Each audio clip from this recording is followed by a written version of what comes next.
So this video is for the family of the sick people.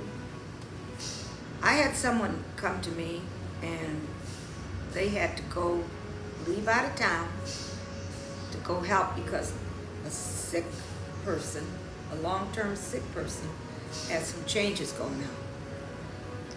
And that person came and said, well, I don't know what I'm going to do. I don't know, and it just happened to be a guy. It could be a woman, but it doesn't matter.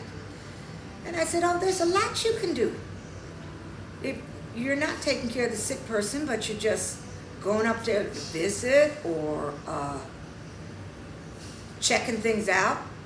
One of the things I got down here was check to see if their light bulbs need changing. This sounds like a simple task, but for someone who's taking care of a sick person, it becomes difficult. Climbing up and down ladders. Then there's a safety factor. So when you go up there, check the light bulbs. Check the walkway.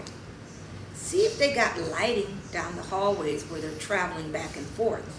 Sometimes the caregiver gets up and gets startled, and it's dark in the house. This way they got a little light going all the way through. LED lights are perfect. Check that their furnace is working properly. Or if you need to change the filter. Those things are helpful to someone who's taking care of a sick person because it's a lot of things to do. Make sure that the furnace is functional.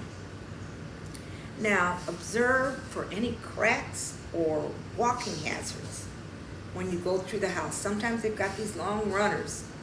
Make sure that these runners are tacked down and immobilized, where, once again, the caregiver doesn't fall and then you got to come back from out of town and stay a couple of days because they can't take care of the person. Another thing is, as a matter of fact, start from when you get out of your car all the way to the sick person's room and make sure that there's no hazards along the way.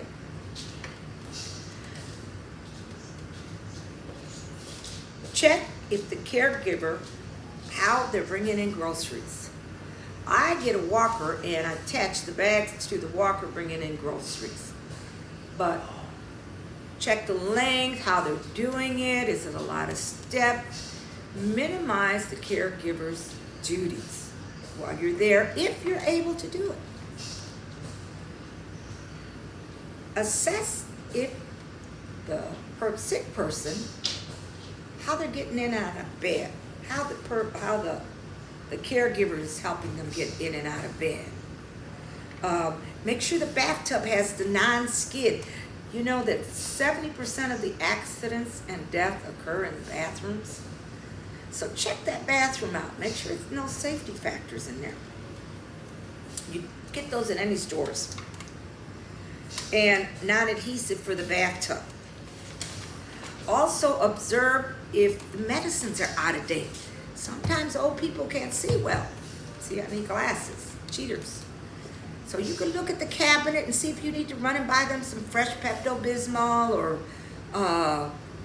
laxatives or whatever. Check the medicine cabinet, make sure the medicines aren't out of date. If they got animals, check to make sure that they don't have fleas and tick problem. Check that little doggy or cat or dog, whatever, and see if the bug situation's under control. Give the caregiver a couple of hours off. If you're coming in from out of town, this isn't chit-chat time. This is help time. Tell the caregiver to go and you sit there for a couple of hours with your loved one and, catch up or read a book. Tell them a story. And here is my last and my most important point.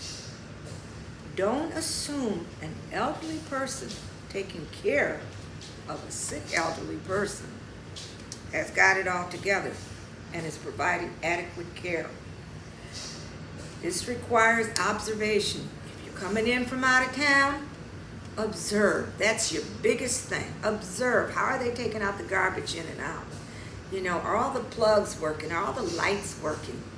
These are little things to you, but they are a big thing to someone who's already got their hands full. Well, I hope this helps. That's all I got. If I come up with anything else, or if you want to leave comments, I'll be glad to answer them. Or if you can come up with any suggestions, that'll be great. Thank you.